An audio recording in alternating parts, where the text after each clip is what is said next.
Hello everyone, what's up? It's me again, Junkmaster3, and it's finally time for a new ranking video. And in today's video, I'm going to rank all of Neil Marshall's films from worst to best. So I'm starting with the one that is the my least favorite, and I'm working my way up to my absolute favorite one.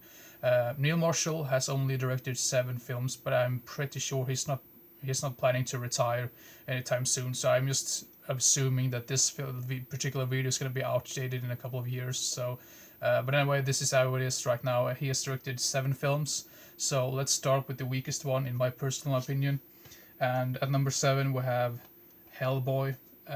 Don't get me wrong, I think it's an all right film, but it's just the biggest issue I have with this film is the humor that is just shoved into it. It just feels like that type of humor is just going to be non-existent in a couple of years because they're like a couple of jokes about Twitter. I'm like, well, you see how that went.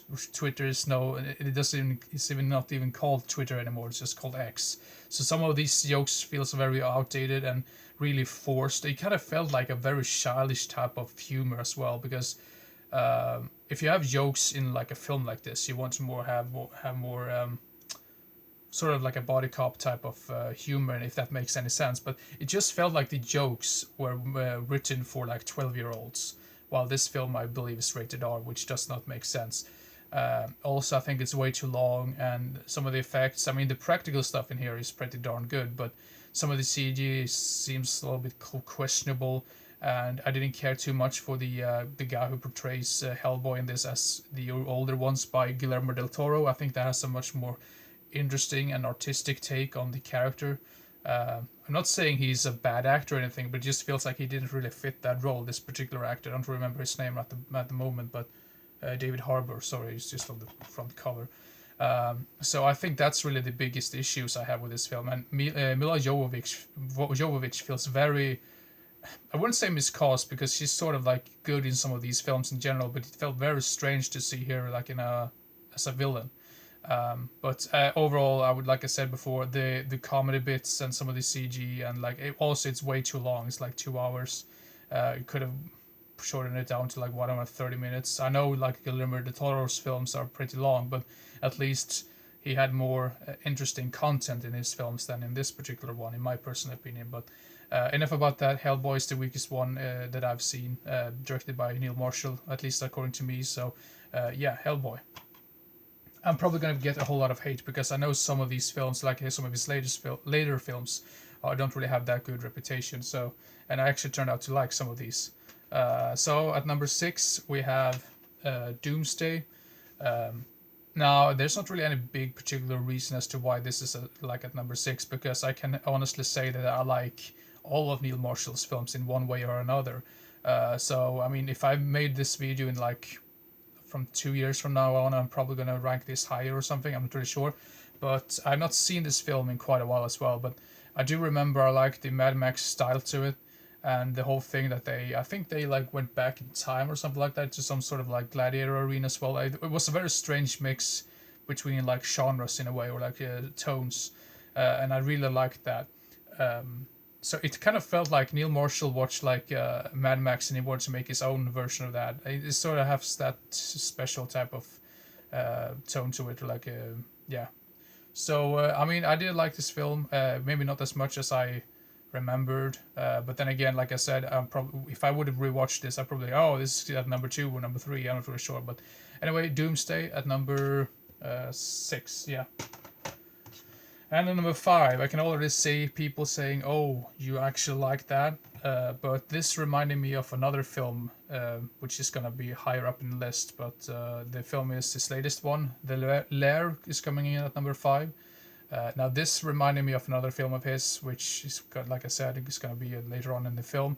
But this time it's with like these type of creatures, monsters going after these type of military guys, and they're out in, I'm not really sure what country it is. It's some Arab country. I don't remember which. If it was Afghanistan, I believe. Yeah, Afghanistan. So this lady who is like, I think she's a pilot, and she gets shot down by like enemy fire with her co-pilot. Or I feel like, I'm not sure if it was her co-pilot, but another pilot that she's like allied to.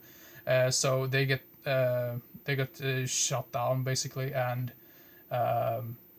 he dies, and she has to hide herself. Sorry, my phone is just. Well, I have to take that later on. Sorry for that. Um, I just completely lost track because of that. Well, she needs to escape from these like enemy from enemy fire, and she stumbled across this abandoned bunker, and apparently this is some sort of Russian bunker, and they've made some strange like experiments in there, and of course there's these creatures that just like pretty much escape from this facility, and these creatures start to attack these militaries like nearby where this lady eventually escapes to. So yeah, very interesting film, and I think the practical effects are really top notch in this. I don't really see why so many people seem to hate this film. I think it's because of the lead actress. I think there's some people that don't really like the lead actress in this film, that she didn't really felt believable or something like that. But didn't really strike me as annoying at all, that character. But because I mean, you have to turn off your brain for some of these films to fully enjoy them. Because if you do think like, oh, is that really realistic or is that realistic, you've missed the point. But yeah, I really enjoy this film for what it is. So yeah, The Lair at number 5. And the number 4 is another film which just doesn't really have a whole lot of like good reviews, but I really enjoy this film, and it's The Reckoning at number 4.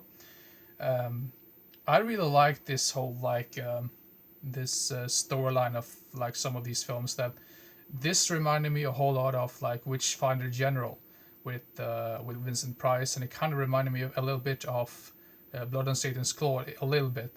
I mean, both of those two films are way better than this, but I still think this was a good little like film to have sort of the same subject matter, to like discuss that about witches in the 700s and whatnot. 700s, you get what I mean. Back in those days when witch burnings were around. So this lady gets like accused of being a witch because this stupid, I think he's some sort of mayor or something of this town, and he's really treating this lady really really bad. What I really enjoyed about this film, once again, I think this is the same actress from The Lair. Or am I completely wrong? Charlotte Kirk, I believe. Charlotte Kirk. Yeah, I believe it's the same actress. I think it's just something about that actress in general that people don't really care about. I think that's the reason why people don't really like The Lair or The Reckoning. But I thought her performance in this was really, really great and really believable. I've heard some people criticize that, oh, it doesn't look, it's from that type of era or whatever, like because of like haircuts or like styles or something like that. I mean, that doesn't really, I don't really care too much about that, or that criticism, because I mean, for example, the series, like the TV series Vikings, they have stupid silly haircuts that looks it's from like 2005. So I mean, I don't really buy into that, because that, I mean, that's show in itself, that looks stupid as hell. But it didn't really bother me in this one.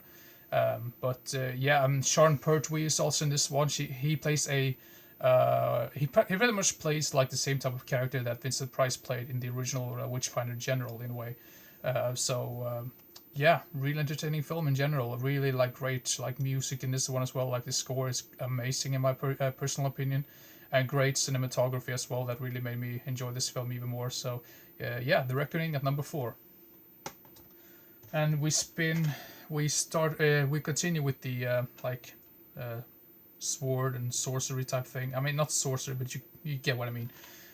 So at number 3 we have Centurion, with Michael Fassbender. I didn't really realize it was Michael Fassbender at first, but really great adventure. Like, I wouldn't really say it's like fantasy, but it's like great action thriller, like medieval type film. I really like some of those like sword fight type films in general, especially if the sword fights are done really really well. Take note, Star Wars New Trilogy. I decided to say that, but great characters, and I really like some of the blood. It kind of has a strange like. This is gonna sound really strange, but it has a special type of. The picture quality has a special type of like kind of like a gray tone to it. Some people would say that's annoying, but I feel that looks even more interesting when you have like blood onto that type of screen. It's sort of like the same thing if you have like blood on a black t-shirt or blood on a white t-shirt. The blood on the white t-shirt is going to look more interesting than the other one. It's sort of like the same similarities I have with this film. That sounds like a strange comparison, but that's the best way I can describe this one. So you see the blood much, the blood looks more interesting. The blood looks more interesting. What am I talking about? Enough about that. Centurion at number 3, real entertaining film. Enough said.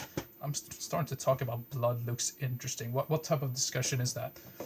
Well, at number 2, we have The Descent, and I know for a fact that some people would kind of like hate me for this, but I kind of prefer the film that came out the same year as this one, The Cave, because both of these films have very similar type of storylines. Like these people go out like to this cave, and when they're in the cave they get attacked by some sort of creatures.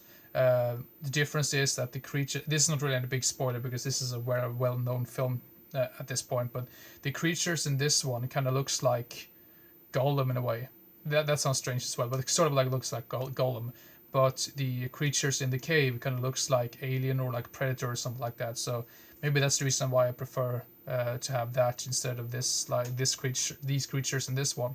And also, I would say there's more interesting characters in the cave than it is in the Descent. But I still really appreciate the Descent. So now it just seems like I'm just talking about the cave. But I mean, the Descent is a really great film with these actresses. I really liked all of these actresses. I liked the performances. I thought that was really great. I mean, I can say this, that I like the performances by the actresses, but I didn't care too much about some of the characters, if that makes sense. But also, once again, really great like atmosphere in this one, really great. And yeah, I don't really know what else to say about this one. But if you haven't seen this one, and if you're a fan of like Neil Marshall in general, go check this one out. So yeah, The Descent at number 2. And you probably already guessed it. Some people already know this because I have like the weird like banner on my YouTube channel, so you probably know what movie that I'm going to talk about. But at number 1 we have Dog Soldiers. I know probably most people would put The Descent over Dog Soldiers, but I have to say right now that this is like my favorite werewolf film of all time. I'm even saying that I prefer this one over An American Werewolf in London and The Howling, even though I really like those as well. But those 3 are like really like the best werewolf films out there in my personal opinion. But these are the best looking like werewolves I've seen in ages. I mean, that sounds strange because I've seen this film so many times, and this particular release is so nostalgic to me because this was the very first DVD, like horror DVD, that I ever ordered online. So it has a very sentimental. I mean, I have a sentimental feeling towards this particular release as well. But I remembered the first time I watched this was like in the middle of the night and on some of those movie channels, and ever since then I was like, oh, I need to get a hold of this.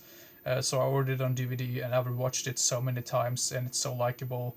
That sounds strange, but it has many very interesting characters, and everyone have their own uniqueness. So I wouldn't say everyone is the same or anything like that. They have special type of tropes to them, and yeah, what to say about more? I mean, the blood and gore effects as well are really top notch, and I think also Neil Marshall. I think he mentioned that I don't think he used a single CGI effect or a single like computer effect in this film. I like that everything was like practical, and it shows because it looks amazing to this day.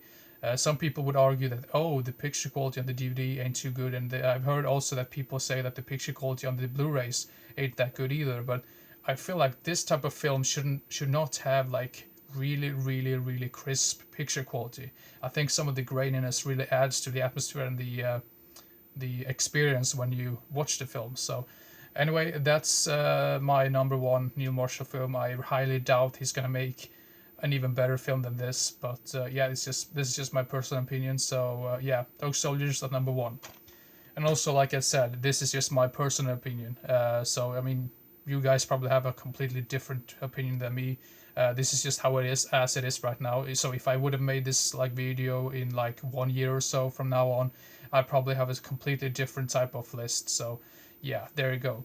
Hope you enjoyed this particular video. I know it turned out to be, I'm talking about 15 minutes right now, but Hope you enjoyed this video. Not really sure what type of video is going to be the next one. Maybe a top 10 list, I'm not really sure. Or maybe a review. I haven't made a review video in quite a while. That's probably going to be it. So keep your eyes open for the next video. So yeah, see you next time. Bye bye.